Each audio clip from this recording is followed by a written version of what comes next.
I just want to introduce myself. My name is Chris Gable. I'm the chapter director here at Quinton Road Baptist Church. I've been working with addictions programs for quite some time, probably around 15 years. Not in a leadership role as much. Sometimes just a group leader, other times an assistant. But just in the last few years, I stepped in and started running this chapter. And then Pastor Jim says, hey, I think we should make our own. And I was like, good luck. And then he said, no, you need to make your own. So my wife and I have really worked hard on it, and it's turned out great. We really enjoy it. And we've changed, our focus is on the relationship with Jesus Christ.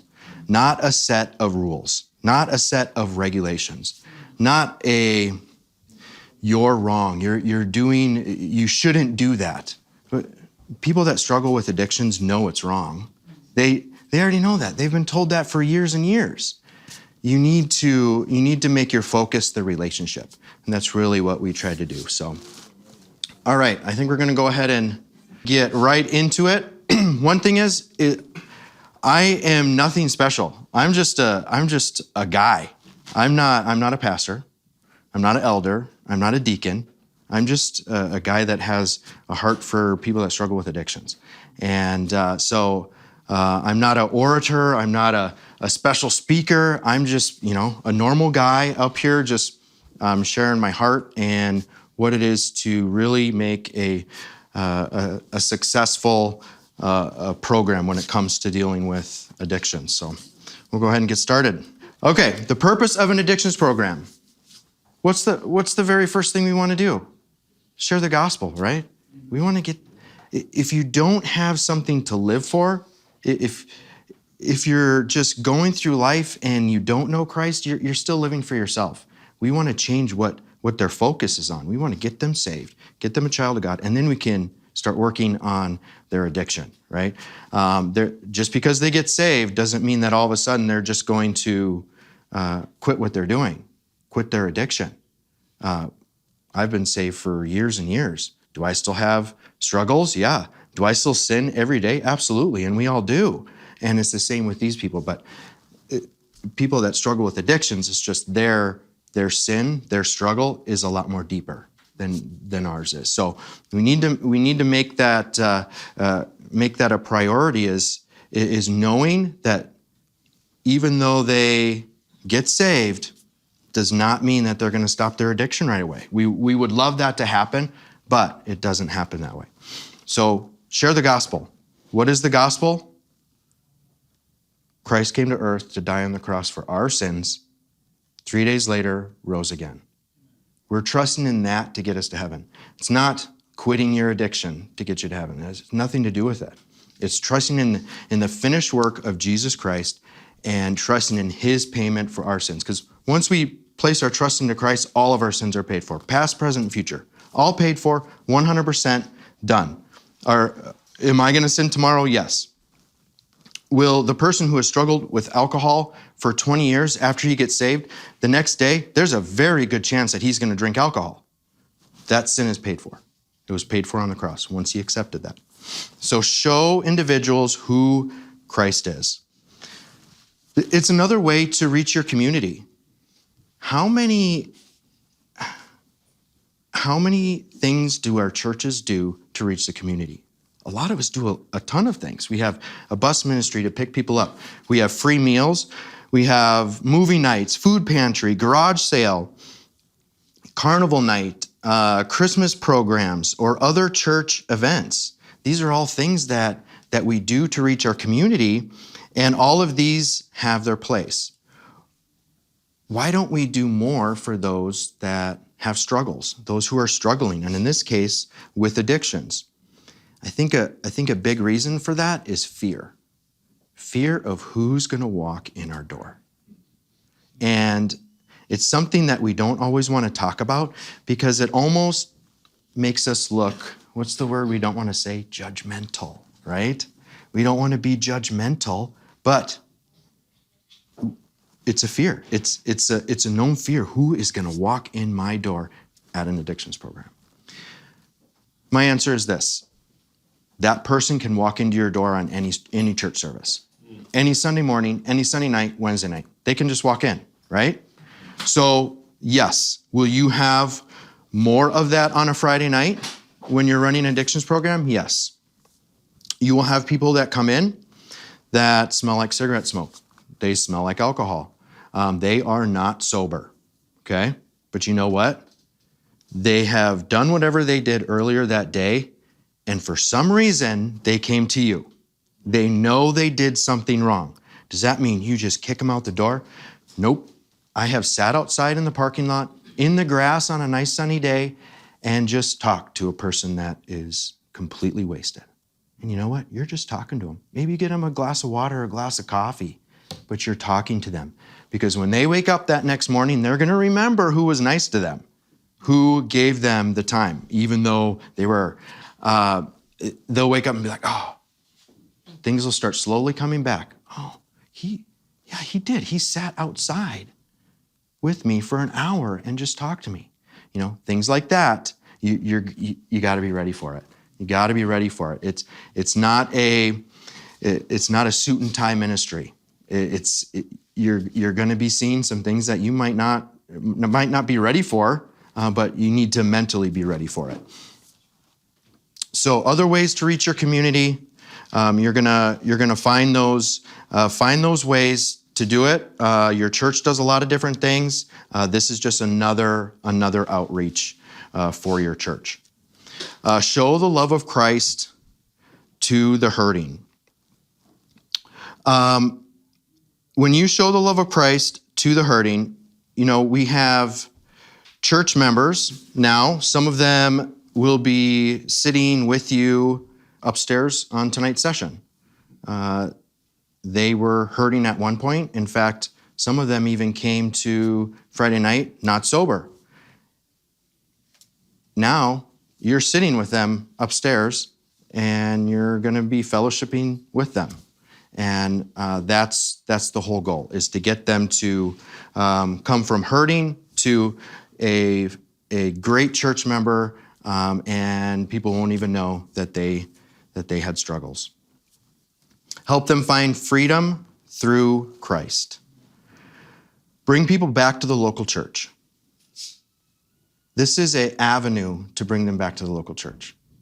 Many people that struggle with addiction would never come to a Sunday morning. They're just not going to do it. But for some reason, they'll come to an addictions program at a church. I don't know why, I don't know how, but it happens, and it happens a lot. And I've helped a couple different addictions programs besides this church, and it happens at every place. They will come. And I think part of it is some of the secular programs, they have met in churches, right? They meet in churches or schools, things like that, the smaller meetings. So they think, oh, I can go to a church and go to an addictions program, but it's not a actual church service. So the goal is to bring them back to the local church, God's support program for people who are hurting, but they won't actually walk in to a church service. Many times we have people that'll come to Friday night, they'll come to an addictions program, but they're still not quite ready to come to a Sunday morning, but they'll come to maybe a Wednesday night, maybe a Bible study. We're not forcing them to make that decision. Yeah, we promote it in announcements. Hey, church service, Pastor Jim will be speaking, and here's his title on Friday night. Every Friday night, we always promote it, but it doesn't mean that they're going to come. And then, you never know, a couple months later, all of a sudden, hey, you're having a special event, I'll come. And then all of a sudden, they start coming to church. And this is just a little bit extra, not in my notes, but you never know when somebody's going to need help. You need to be as flexible as possible. So always be ready. Always be ready just to change your schedule around. Yep, I've got four chairs to move, but it's a lot of work. You know, come on over and you can help me move those 4 chairs. Give a faith-based solution that is effective as opposed to secular programs. Sometimes we're late. We're behind the 8 ball on some things, and we want to move ahead of that. We have a lot of people that come to the program that have already gone through AA, NA, some of these other secular programs. A lot of times a faith-based addictions program is their last resort.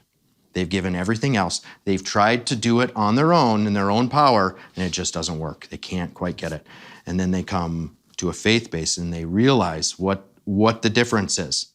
What's the difference? It's a relationship with Jesus Christ, flat out. That's all it is a relationship with Jesus Christ. How your church can benefit from an addictions program.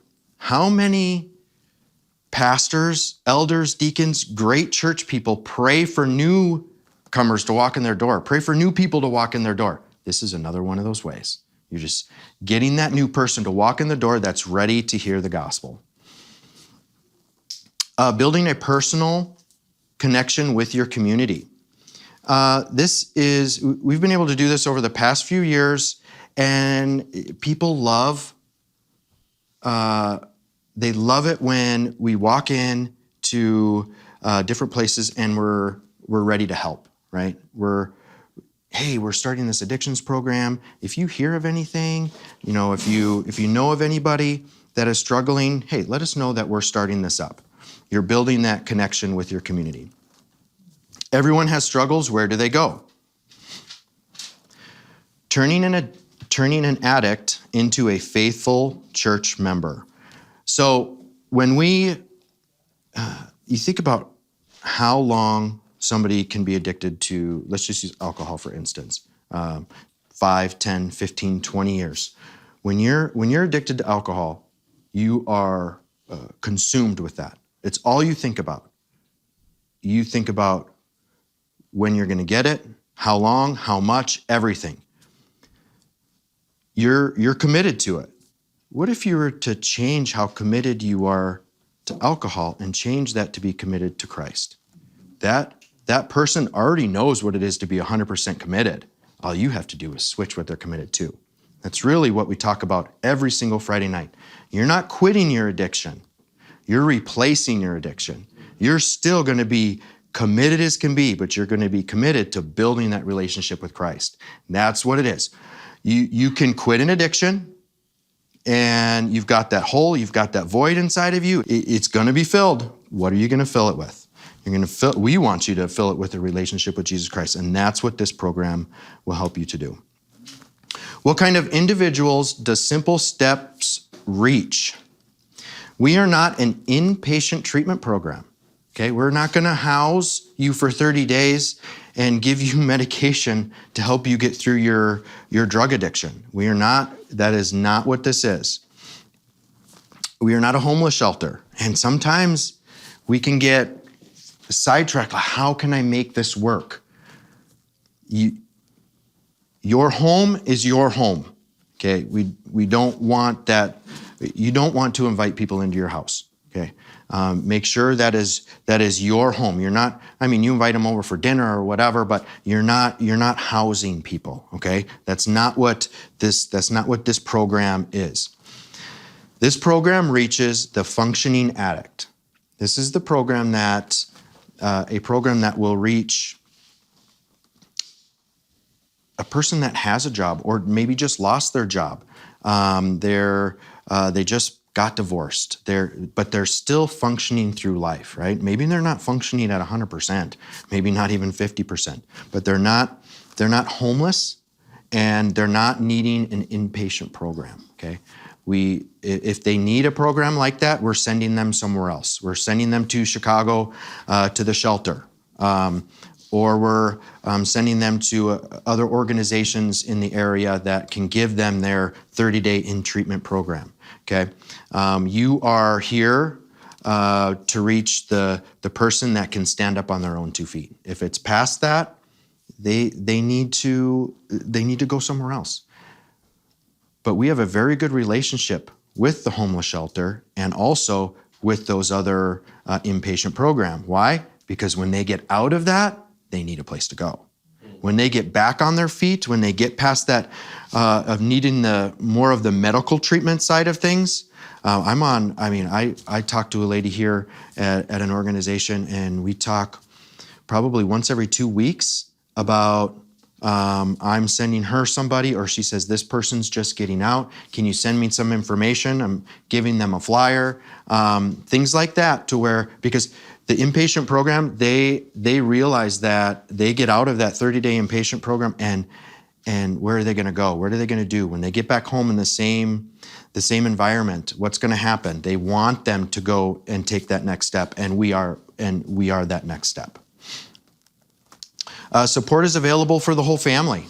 We have here at this chapter of Simple Steps, I bet you almost 50%, maybe not quite 50%, but of people that are coming are here to support somebody else. They're not here for their own, because they're struggling with an addiction. They're here to support a loved one who is struggling with an addiction, okay? And you'll have a lot of that coming into your program. And you know what's great is they need to be saved too. Just like the person that they're praying for, just like the person that they're trying to help, that person needs to be saved. And then they come, and they continue to come, and they realize, you know what? I've got stuff to work on in my own life. You never know how that's going to turn into a faithful church member, right? It's different avenues. We've got a family who's been coming now for, I want to say 4 years. They came because the husband struggled with alcohol, and she dragged him out, got him to come to the program. He doesn't want to be there. She's mad at him, so they're not even sitting next to each other. And she's like, I hope he gets better, blah, all this stuff. And her testimonies now are, God brought us here because I knew I had stuff in my own life that I needed to work on. Doesn't even mention that he's clean from alcohol or anything like that. She's like, it's about me. I needed to work on stuff. And you know what's great? 4 years later, she works in our preschool. You never know what it's going to turn out to be. That faithful church member. Addiction can happen to anyone from any walk of life. This comes back to to making sure we're not placing judgment on anybody. We have people that come that, maybe they work at McDonald's, but we also have CEOs coming in, and they don't want to really say anything.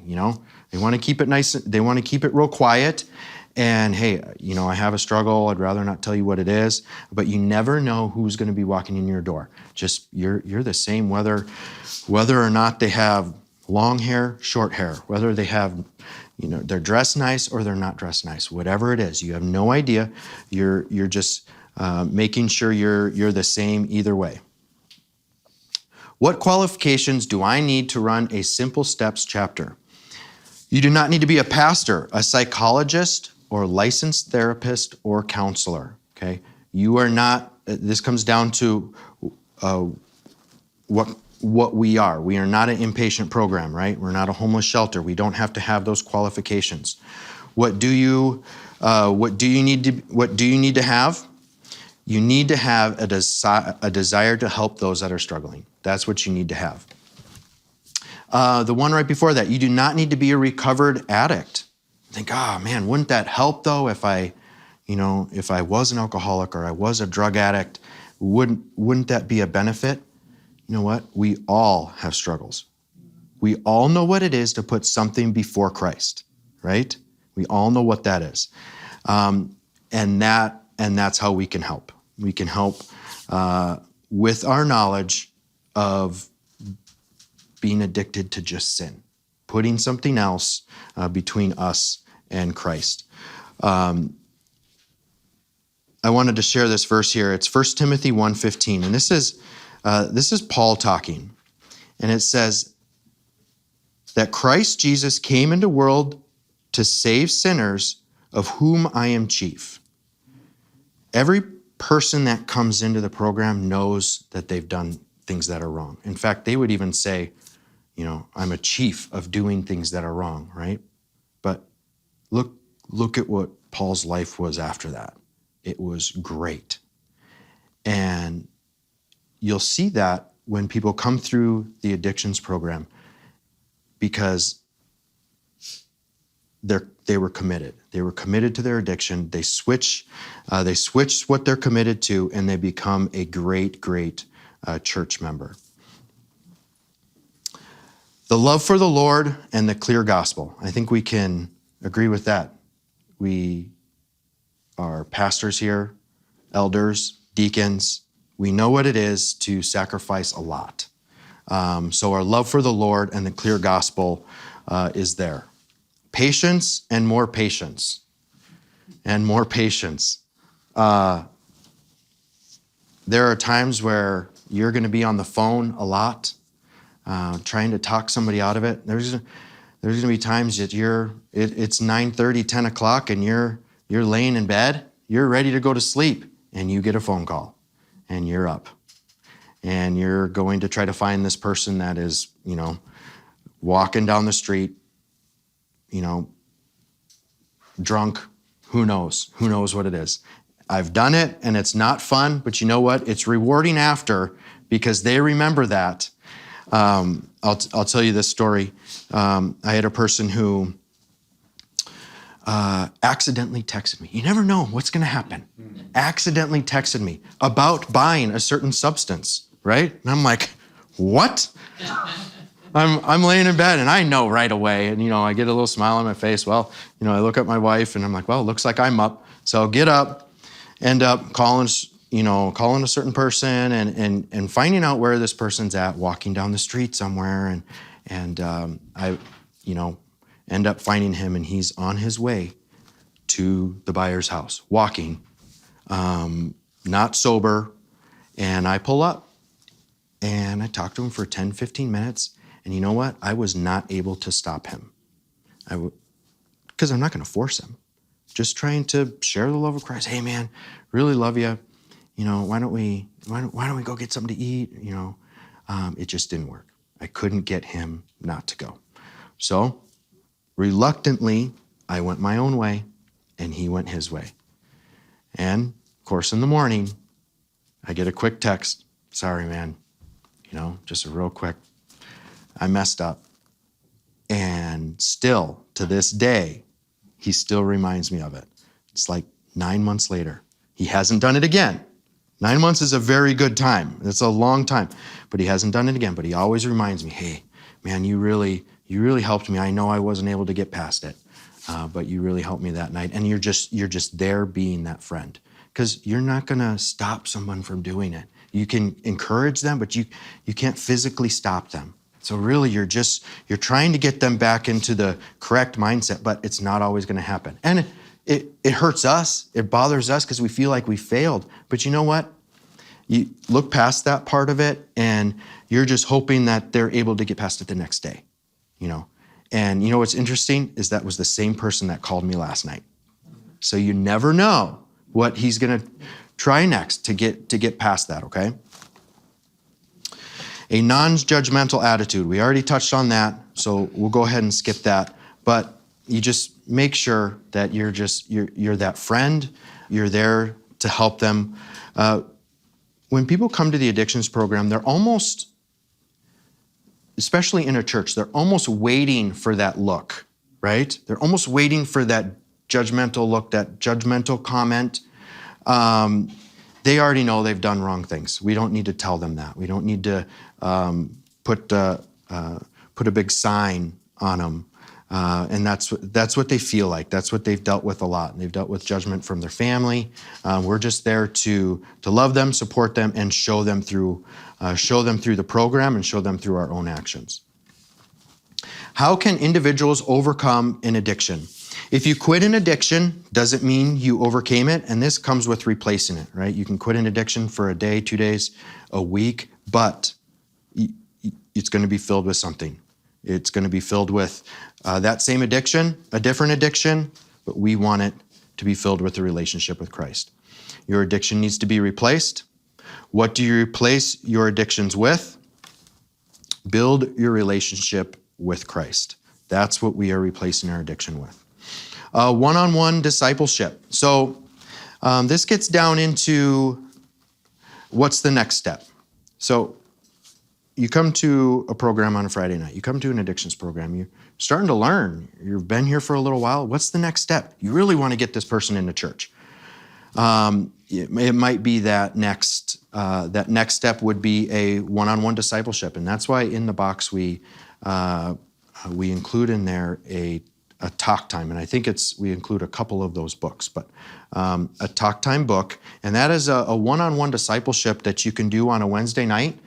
Here we decided to do a church service, a prayer service, and also downstairs in the cafeteria we have that one-on-one discipleship program.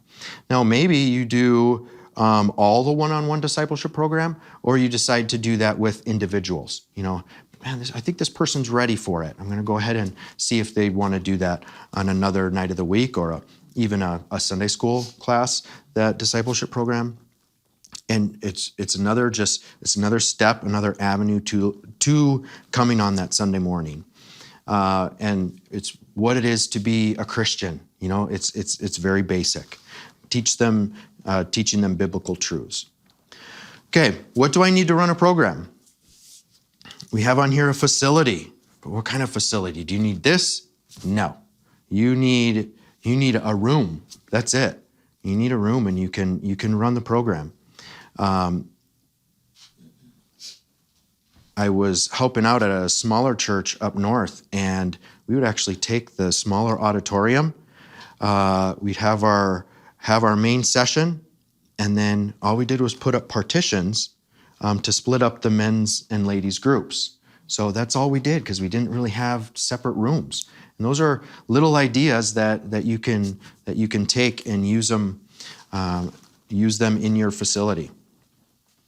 Staffing. So what kind of staffing do I need to do to run this program? Here we have staff. We have a lot. We can pull people from different areas. But when I was helping at a church up north, the pastor was the director of the program. He spoke. He was the group leader. He was also the person getting the drinks ready. He did everything.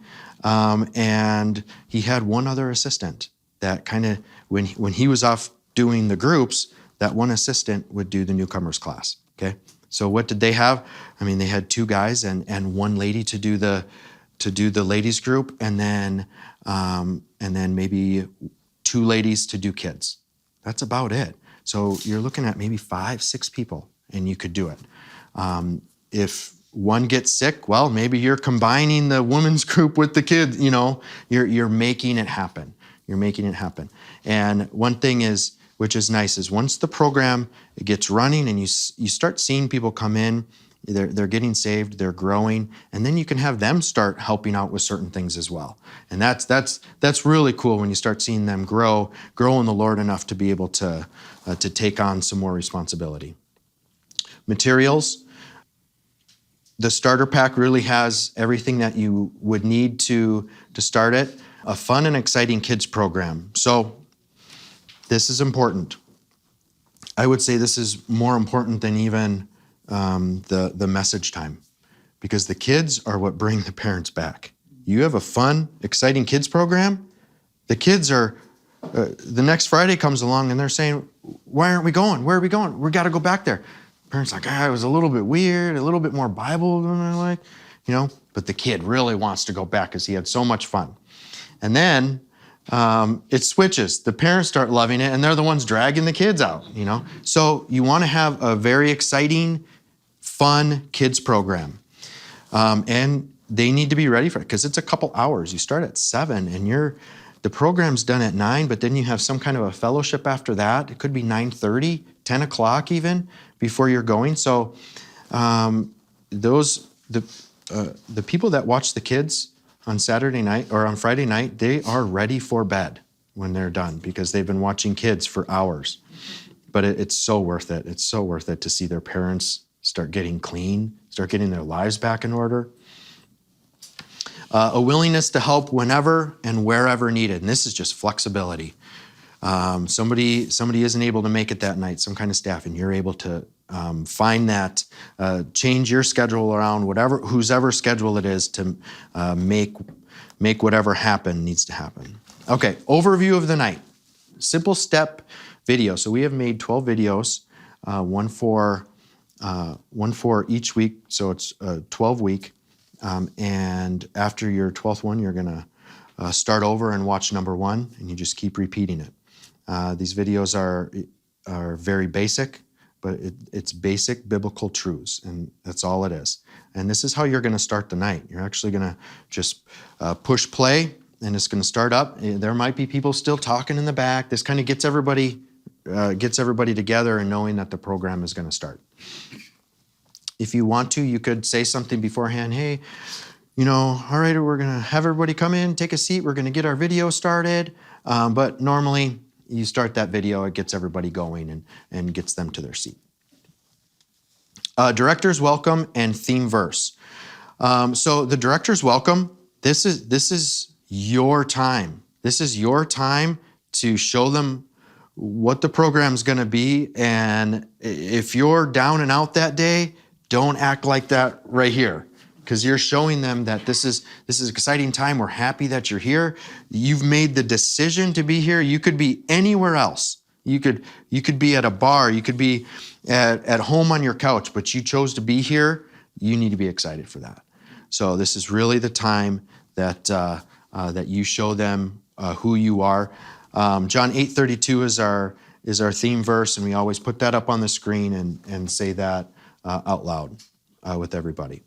Prayer time. So prayer time is in your bulletin. They have a small prayer card. Your prayer card it's just it gets them to start thinking about prayer again, right? So I explain it every week.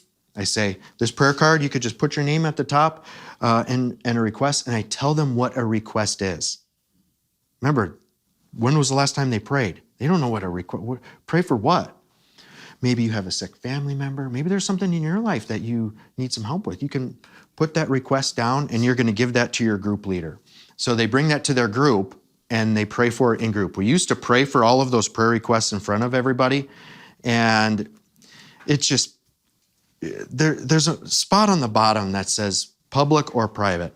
If they mark private and I accidentally read that out loud, it's just never good. So we don't even do it. They take it to their group, and the group leader, instead of me trying to sit up here and read 20, 30, 40 of them, the group leader has 8 that they can look through and read. So it's a little easier. And here's another reason we switched it to the group, is because when you put yourself in a new person's position. Think of before you got saved, before you were reading the Bible, before you were praying. All of a sudden you go into a program and you're going to bow your head while I read 20 prayer requests. Now, that person is going like this. What in the world did I just get myself into? You're praying for minutes, right? So we want to keep it easy. We want to keep it simple. Get them graduated into what it is to live the Christian life. So during that prayer time, I'll have somebody come up and do a quick 30-second prayer. Usually it's my assistant, Isaiah. If he's gone, it'll be someone else that just comes up, grabs the mic, and does a quick prayer. So next is testimony time. So this is a time where we want to hear from people out in the crowd. Now, what happens if you don't really have anybody yet? You just started. First off, you want to get your church involved in this a little bit, right? You need to have some of your church members come and be a part of the program and have them ready with a testimony. Now, does this mean that they're giving their life story? No, it's like you just, hey, I had a rough time at work this week, but you know what? I'm here tonight. That's a testimony right there. Now, once you get going and the program is going and you have some of those new people coming week after week, they start giving testimonies. I've been clean for a month. I mean, that is a big deal. Clean for a month, 2 months. And I'm sure you'll hear some of that because we do have good testimonies like that every Friday, but you'll hear some of that this coming Friday. This is an exciting time. But at first, it's hard. It's hard to get those testimonies in there. So you gotta have some of them pre-planned. Have your church people, have your group leader, whoever that is, ready to share some kind of a testimony. If nobody raises their hand, they've got their hand up and they're ready to give that testimony. What does that do? It helps the new person feel a little bit more comfortable. Maybe they'll give a testimony the next week. You never know. So you're just showing them what that is. Nightly challenge. So this is what us churchgoers, right, would go, this is the sermon time, okay? But we call it the nightly challenge.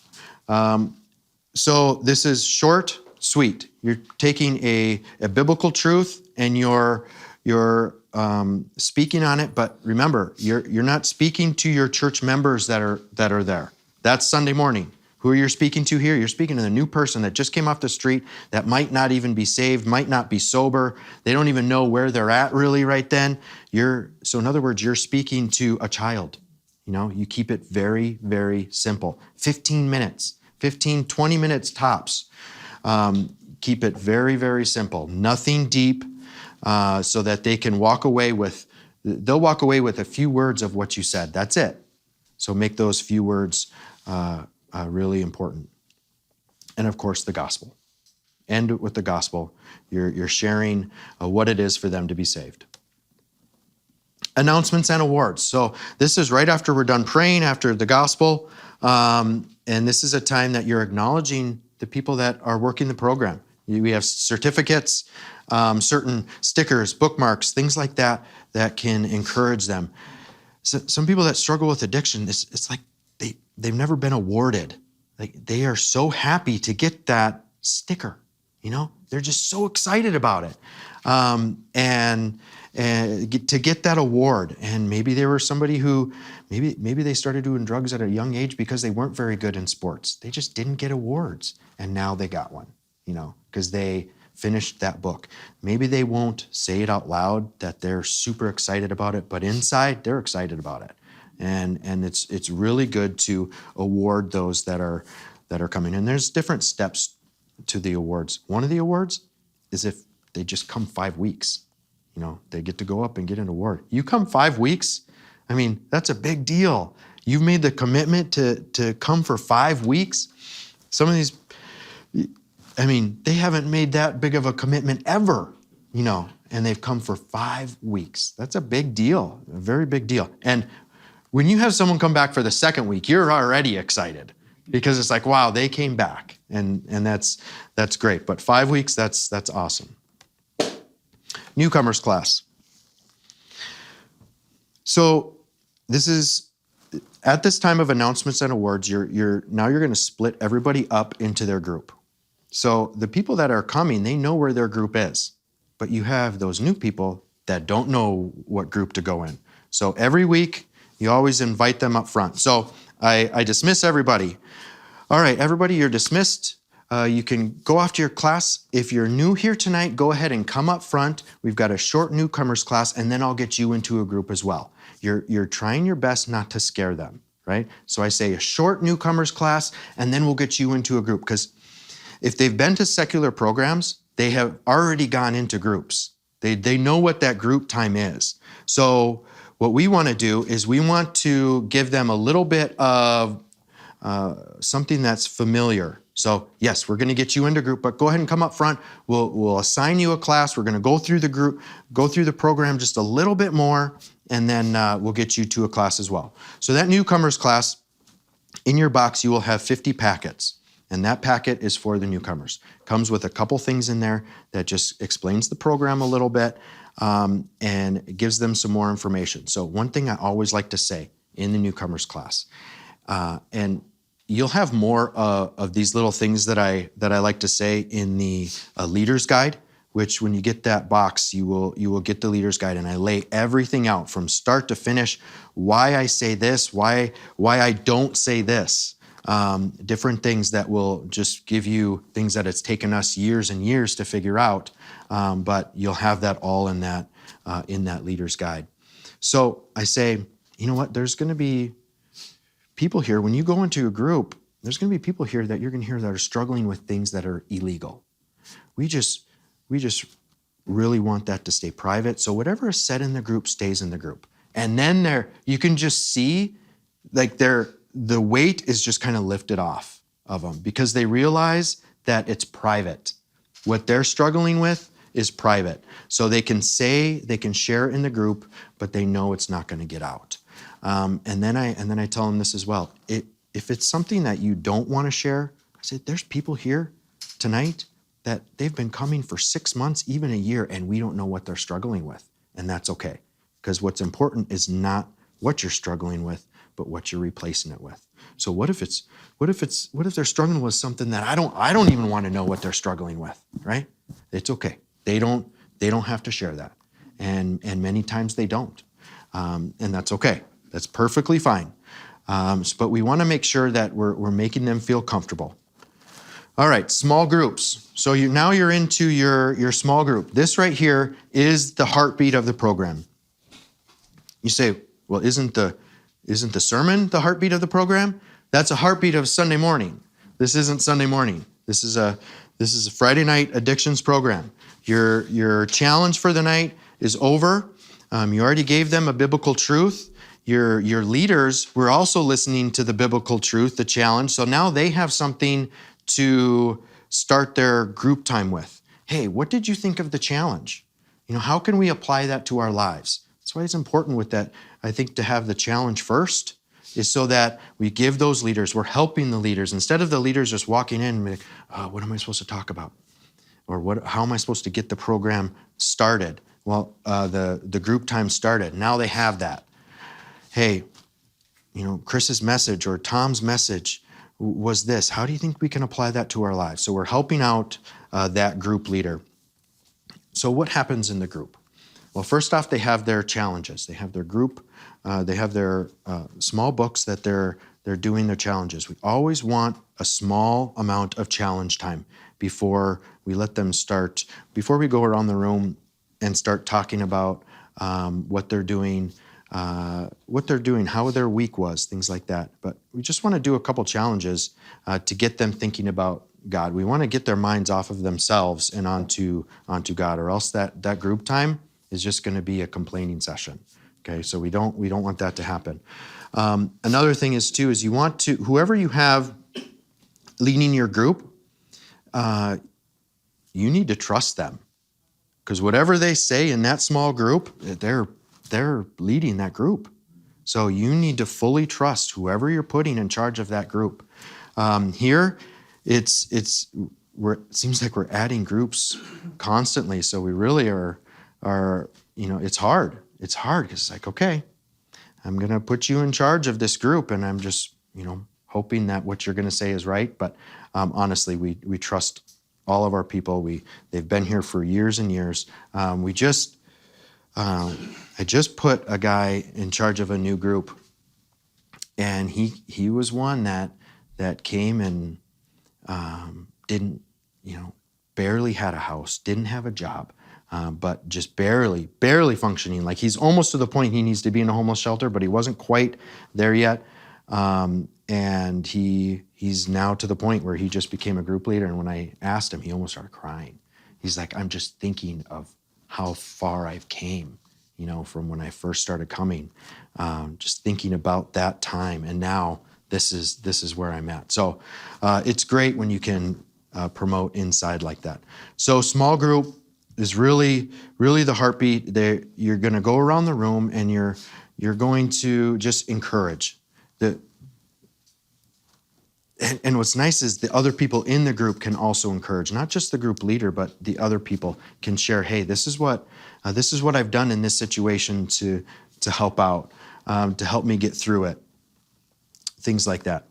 So after small groups is fellowship. So you're going to have, the night usually goes till 9:00, but you're going to have some group times that'll go a little bit past 9:00 or maybe a little bit before 9:00.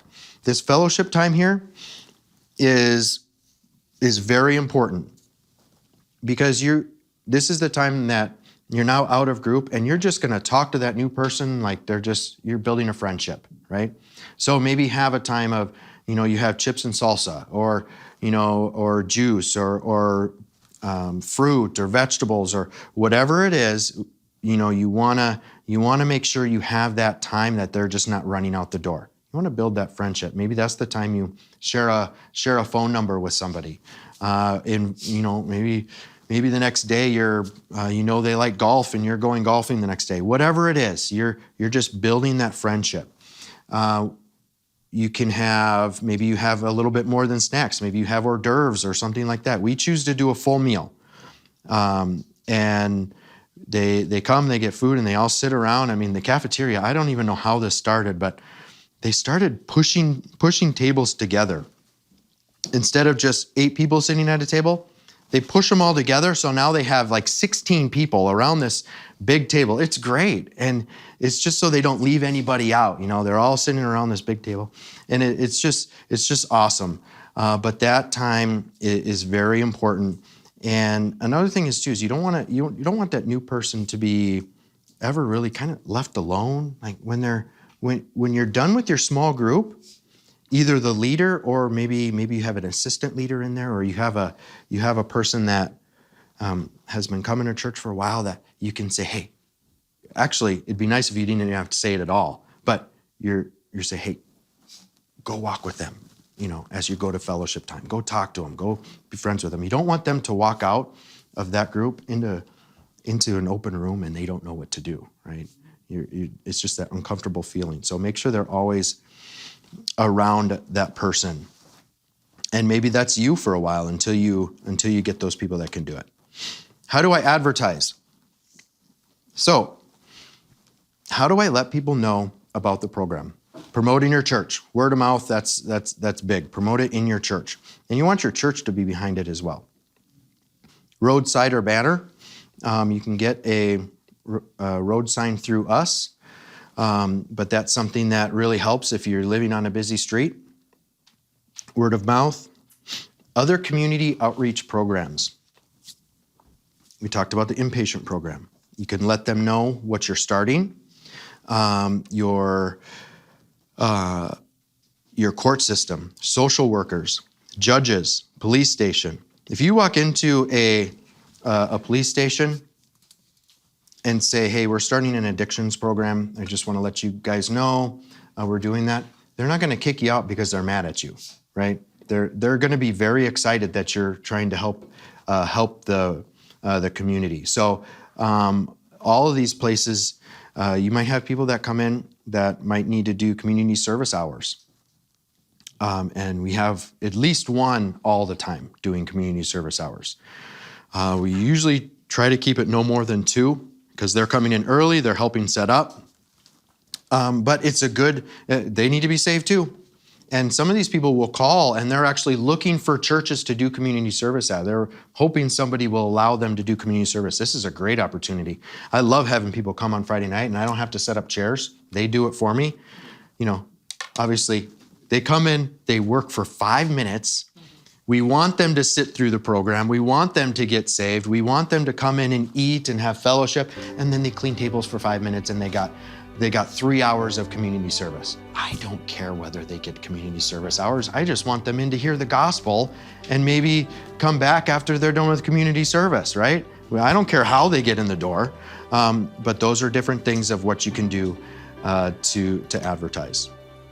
So that is a very quick overview of what the program is.